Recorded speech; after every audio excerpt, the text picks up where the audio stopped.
আসসালামু আলাইকুম। আপনারা যারা সুগন্ধার মোড়ে একটা কাছাকাছি বিচের কাছাকাছি একটা হোটেল চাচ্ছেন, তাদের জন্য সোহাগ গেস্ট হাউস এটা একটা বেস্ট অপশন। আমি আজকে আপনাদেরকে রিভিউ করছি তাদের ট্রিপল বেড একটা রুম। এখানে একটা খাট বড়, আপনারা এখানে ৩ জন থাকতে পারবেন। এই পাশে আরেকটা সিঙ্গেল খাট আছে, এখানে আপনারা ১ জন থাকতে পারবেন।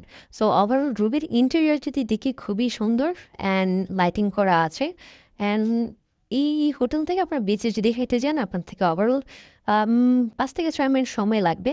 অ্যান্ড রুমে কী কী হচ্ছে সেটা যদি দেখি, এই ডোর থেকে ঢুকে আপনার ২টা সোফা পাচ্ছেন, টেবিল দেওয়া আছে, আলমারি দেওয়া আছে, এলইডি দেওয়া আছে, ডেফিনেটলি এসি তো আছে, ফ্যান আছে। অ্যান্ড এই পাশটা হচ্ছে আপনার ব্যালকনি এটা হচ্ছে একদম রোড সাইড ব্যালকনি। খুবই আপনার আলো বাতাসযুক্ত।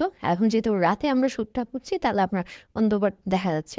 এপাশে ২টা বেড দেওয়া আছে। এই বেডে আপনারা ৩ জন থাকতে পারবেন। এই বেডটাতে আপনারা সিঙ্গেল ১ জন থাকতে পারবেন। অ্যান্ড ওভারঅল ওই সাইডটা যদি আমরা দেখি, এখানে আপনার একটা ডেস্ক দেওয়া আছে, মিরর দেওয়া আছে, টেবিল সাইজ। অ্যান্ড এপাশে একটা ওয়াশরুম আছে, যেটা হচ্ছে আপনার হাই কমোড। রিজার্ভেশনের জন্য নাম্বার দেওয়া আছে। এই নাম্বারে ফোন করে আপনারা আপনাদের রিজার্ভেশন কমপ্লিট করতে পারেন। সো আপনারা যারা কক্সবাজারে আসতে চাচ্ছেন, বাজেটের মধ্যে একটা হোটেল চাচ্ছেন, ওভারঅল সব কিছুই থাকবে, লিভ ফেসিলিটিস, জেনারেটর সব কিছুই, তাদের জন্য সোহাগ গেস্ট হাউস একটা বেস্ট অপশন। রিজার্ভেশনের নাম্বারে ফোন দিয়ে আপনারা রিজার্ভেশন কমপ্লিট করতে পারেন। Thank you so much.